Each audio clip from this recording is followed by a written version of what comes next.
ओम शांति। 10 जनवरी 1988 की अव्यक्त मुरली। हेडिंग है मनन करने की विधि तथा मनन शक्ति को बढ़ाने की युक्तियां। हर एक बच्चे की बुद्धि रूपी झोली को ज्ञान रत्नों से भरने वाले रत्नागर बाप दादा अपने ज्ञानित आत्मा बच्चों प्रति बोले। आज रत्नागर बाप अपने अमूल्य रत्नों से मिलने आए हैं कि हर एक श्रेष्ठ आत्मा ने कितने ज्ञान रत्न जमा किए अर्थात जीवन में धारण किए हैं। एक एक ज्ञान रत्न पद्मों से भी ज्यादा मूल्यवान है। तो सोचो आदि से अब तक कितने ज्ञान रत्न मिले हैं। रत्नागर बाप ने हर एक बच्चे की बुद्धि रूपी झोली में अनेकानेक रत्न भर दिए हैं। सभी बच्चों को एक साथ एक जितने ही ज्ञान रत्न दिए हैं, लेकिन यह ज्ञान रत्न जितना स्व प्रति व अन्य आत्माओं के प्रति कार्य में लगाते हैं उतना यह रत्न बढ़ते जाते हैं। बाप दादा देख रहे हैं, बाप ने तो सबको समान दिए, लेकिन कोई बच्चों ने रत्नों को बढ़ाया है और कोई ने रत्नों को बढ़ाया नहीं। कोई भरपूर है, कोई अखुट माला माल है, कोई समय प्रमाण कार्य में लगा रहे हैं, कोई सदा कार्य में लगाकर एक का पदम गुणा बढ़ा रहे हैं। कोई जितना कार्य में लगाना चाहिए उतना लगा नहीं सकते, इसलिए रत्नों की वैल्यू को जितना समझना चाहिए उतना समझ नहीं रहे हैं। जितना मिला है वह बुद्धि में धारण तो किया, लेकिन कार्य में लाने से जो खुशी, सुख, शक्ति, शांति और निर्विघ्न स्थिति की प्राप्ति की अनुभूति होनी चाहिए वह नहीं कर पाते हैं। इसका कारण मनन शक्ति की कमी है, क्योंकि मनन करना अर्थात जीवन में समाना, धारण करना। मनन न करना अर्थात सिर्फ बुद्धि तक धारण करना। वह जीवन के हर कार्य में, हर कर्म में लगाते हैं, चाहे अपने प्रति चाहे अन्य आत्माओं के प्रति, और दूसरे सिर्फ बुद्धि में याद रखते अर्थात बुद्धि से धारण करते हैं।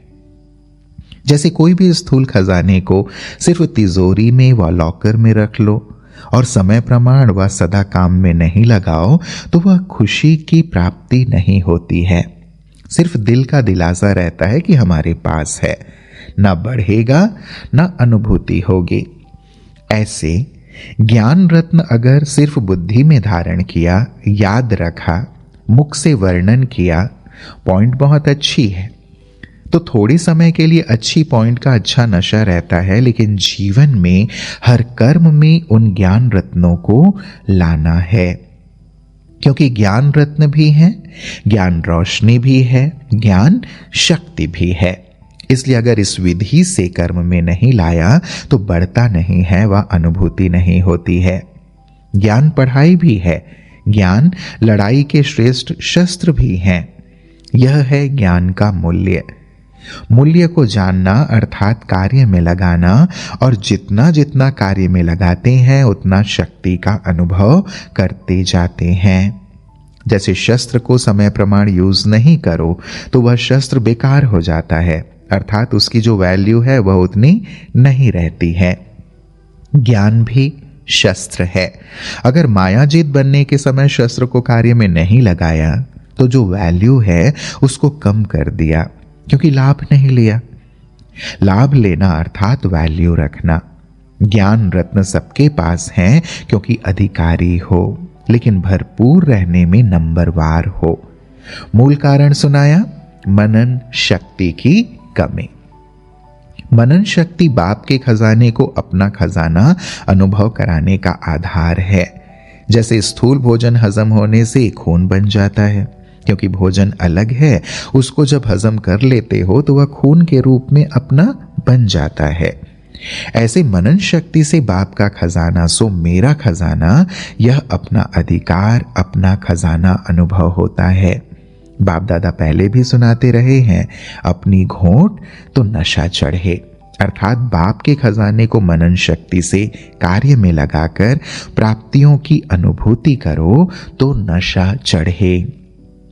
सुनने के समय नशा रहता है, लेकिन सदा क्यों नहीं रहता? इसका कारण है कि सदा मनन शक्ति से अपना नहीं बनाया है। मनन शक्ति अर्थात सागर के तले में जाकर अंतर्मुखी बन हर ज्ञान रत्न की गुह्यता में जाना। सिर्फ रिपीट नहीं करना है, लेकिन हर एक पॉइंट का राज क्या है और हर पॉइंट को किस समय किस विधि से कार्य में लगाना है और हर पॉइंट को अन्य आत्माओं के प्रति सेवा में किस विधि से कार्य में लगाना है। यह चारों ही बातें हर एक पॉइंट को सुनकर मनन करो। साथ साथ मनन करते प्रैक्टिकल में उस राज के रस में चले जाओ, नशे की अनुभूति में आओ। माया के भिन्न भिन्न विघ्नों के समय व प्रकृति के भिन्न भिन्न परिस्थितियों के समय काम में लगाकर देखो कि जो मैंने मनन किया कि इस परिस्थिति के प्रमाण व विघ्न के प्रमाण यह ज्ञान रत्न मायाजीत बना सकते, वह बनाने वाला है, वह प्रैक्टिकल हुआ अर्थात मायाजीत बने। वह सोचा था मायाजीत बनेंगे, लेकिन मेहनत करनी पड़ी, वह समय व्यर्थ गया। इसे सिद्ध है कि विधि यथार्थ नहीं थी, तब सिद्धि नहीं मिली। यूज करने का तरीका भी चाहिए, अभ्यास चाहिए।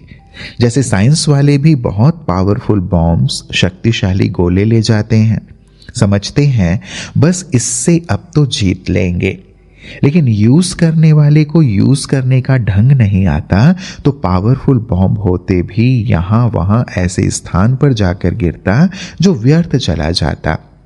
कारण क्या हुआ? यूज करने की विधि ठीक नहीं। ऐसे एक एक ज्ञान रत्न अति अमूल्य है। ज्ञान रत्न व ज्ञान की शक्ति के आगे परिस्थिति व विघ्न ठहर नहीं सकते। लेकिन अगर विजय नहीं होती है तो समझो यूज करने की विधि नहीं आती है। दूसरी बात, मनन शक्ति का अभ्यास सदा न करने से समय पर बिना अभ्यास के अचानक काम में लगाने का प्रयत्न करते हो, इसलिए धोखा खा लेते हो। यह अलबेलापन आ जाता है। ज्ञान तो बुद्धि में है ही, समय पर काम में लगा लेंगे, लेकिन सदा का अभ्यास, बहुत काल का अभ्यास चाहिए। नहीं तो उस समय सोचने वाले को क्या टाइटल देंगे? कुंभकर्ण। उसने क्या अलबेलापन किया? यही सोचा ना कि आने दो, आएंगे तो जीत लेंगे।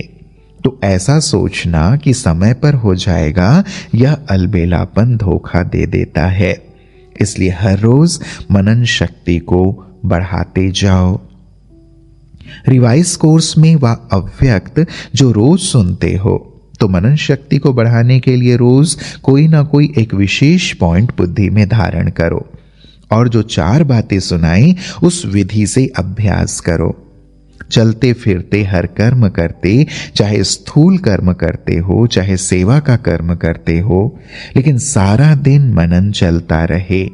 चाहे बिजनेस करते हो व दफ्तर का काम करते हो, चाहे सेवा केंद्र में सेवा करते हो, लेकिन जिस समय भी बुद्धि थोड़ा फ्री हो तो अपनी मनन शक्ति के अभ्यास को बार बार दौड़ाओ। कई काम ऐसे होते हैं जो कर्म कर रहे हैं उसके साथ साथ और भी सोच सकते हैं। बहुत थोड़ा समय होता है जो ऐसा कार्य होता है जिसमें बुद्धि का फुल अटेंशन देना होता है, नहीं तो डबल तरफ बुद्धि चलती रहती है। ऐसा समय अगर अपनी दिनचर्या में नोट करो तो बीच बीच में बहुत समय मिलता है। मनन शक्ति के लिए विशेष समय मिले तब अभ्यास करेंगे, ऐसी कोई बात नहीं है। चलते फिरते भी कर सकते हो। अगर एकांत का समय मिलता है तो बहुत अच्छा है, और महीनता में जाए, हर पॉइंट के स्पष्टीकरण में जाओ, विस्तार में लाओ तो बहुत मजा आएगा।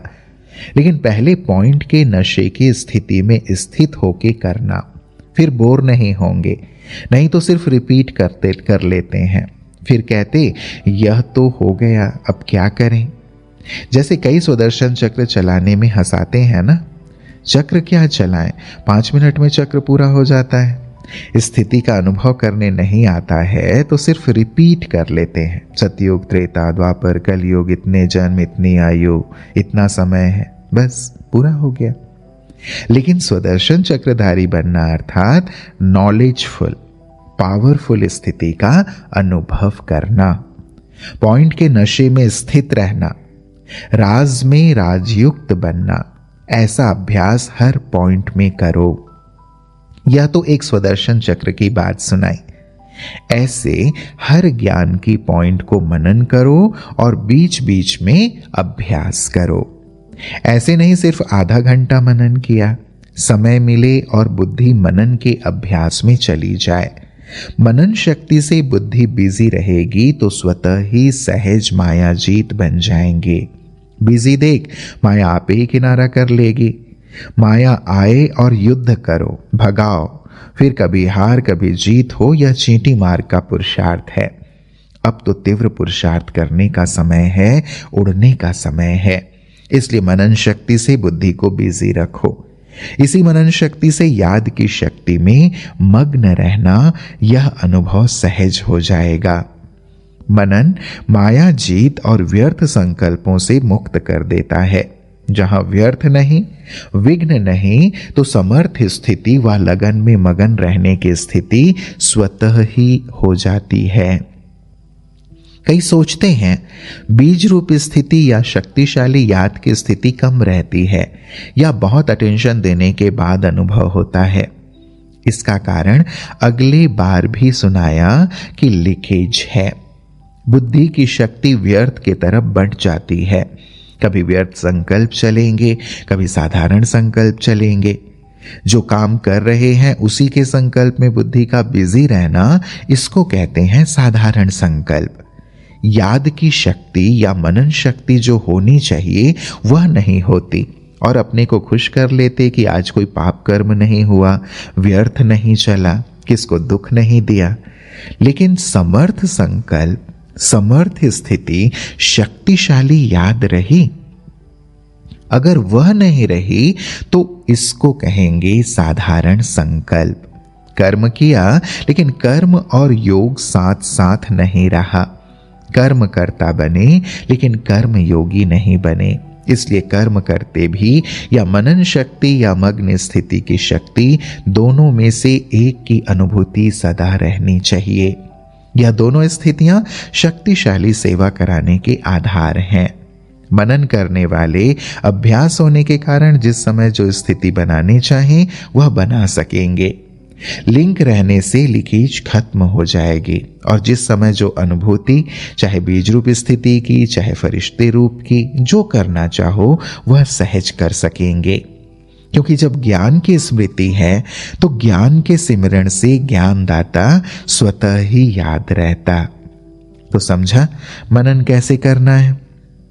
कहा था ना कि मनन का फिर सुनाएंगे, तो आज मनन करने की विधि सुनाई। माया के विघ्नों से सदा विजयी बनना व सदा सेवा में सफलता का अनुभव करना, इसका आधार मनन शक्ति है। समझा? अच्छा, सर्व ज्ञान सागर के ज्ञानी तु आत्मा बच्चों को सदा मनन शक्ति द्वारा सहज माया जीत बनने वाली श्रेष्ठ आत्माओं को, सदा मनन शक्ति के अभ्यास को आगे बढ़ाने वाले, मनन से मग्न स्थिति का अनुभव करने वाले, सदा ज्ञान के रत्नों का मूल्य जानने वाले, सदा हर कर्म में ज्ञान की शक्ति को कार्य में लाने वाले, ऐसे सदा श्रेष्ठ स्थिति में रहने वाले विशेष व अमूल्य रत्नों को बाप दादा का याद प्यार और नमस्ते। हम बच्चों का भी प्राणेश्वर बाप दादा को याद प्यार और नमस्ते नमस्ते नमस्ते बाबा। फिर पार्टियों से अव्यक्त बाप दादा की मुलाकात। स्वयं को तीव्र पुरुषार्थी आत्माएं अनुभव करते हो? क्योंकि समय बहुत तीव्र गति से आगे बढ़ रहा है। जैसे समय आगे बढ़ रहा है तो समय पर मंजिल पर पहुंचने वाले को किस गति से चलना पड़े? समय कम है और प्राप्ति ज्यादा करनी है, तो थोड़े समय में अगर ज्यादा प्राप्ति करनी हो तो तीव्र करना पड़ेगा ना। समय को देख रहे हो और अपने पुरुषार्थ की गति को भी जानते हो। तो समय अगर तेज है और अपनी गति तेज नहीं है तो समय अर्थात रचना आप रचता से भी तेज हुए। रचता से रचना तेज चली जाए तो उसे अच्छी बात कहेंगे? रचना से रचता आगे होना चाहिए। सदा तीव्र पुरुषार्थी आत्माएं बन आगे बढ़ने का समय है।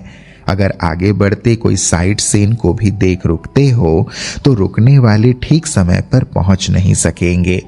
कोई भी माया की आकर्षण साइड सीन है। साइड सीन पर रुकने वाला मंजिल पर कैसे पहुंचेगा? इसलिए सदैव तीव्र पुरुषार्थी बन आगे बढ़ते चलो। ऐसे नहीं समय पर पहुंच ही जाएंगे, अभी तो समय पड़ा है। ऐसे सोचकर अगर धीमी गति से चलेंगे तो समय पर धोखा मिल जाएगा। बहुत काल का तीव्र पुरुषार्थ का संस्कार अंत में भी तीव्र पुरुषार्थ का अनुभव कराएगा। तो सदा तीव्र पुरुषार्थी, कभी तीव्र कभी कमजोर नहीं। ऐसे नहीं थोड़ी सी बात हुई कमजोर बन जाओ, इसको तीव्र पुरुषार्थी नहीं कहेंगे। तीव्र पुरुषार्थी कभी रुकते नहीं, उड़ते हैं। तो उड़ते पंछी बन उड़ती कला का अनुभव करते चलो। एक दो को भी सहयोग दे तीव्र पुरुषार्थी बनाते चलो। जितनी औरों की सेवा करेंगे उतना स्वयं का उमंग उत्साह बढ़ता रहेगा। फिर विदाई के समय दादी जानकी जी विदेश में जाने की छुट्टी बाप दादा से ले रही हैं। तो बाबा ने कहा, देश विदेश में सेवा का उमंग उत्साह अच्छा है। जहां उमंग उत्साह है वहां सफलता भी होती है। सदा यह अटेंशन रखना है कि पहले अपना उमंग उत्साह हो, संगठन की शक्ति हो, स्नेह की शक्ति, सहयोग की शक्ति हो, तो सफलता उसी अनुसार होती है। यह है धरनी। जैसे धरनी ठीक होती है तो फल भी ऐसा ही निकलता है। अगर टेम्परेरी धरनी को ठीक करके बीज डाल दो तो फल भी थोड़े समय के लिए मिलेगा, सदा काल के लिए फल नहीं मिलेगा। तो सफलता के फल के पहले सदा धरने को चेक करो। बाकी जो करते हैं उनका जमा तो हो ही जाता है। अभी भी खुशी मिलती है और भविष्य तो है ही। अच्छा, ओम शांति।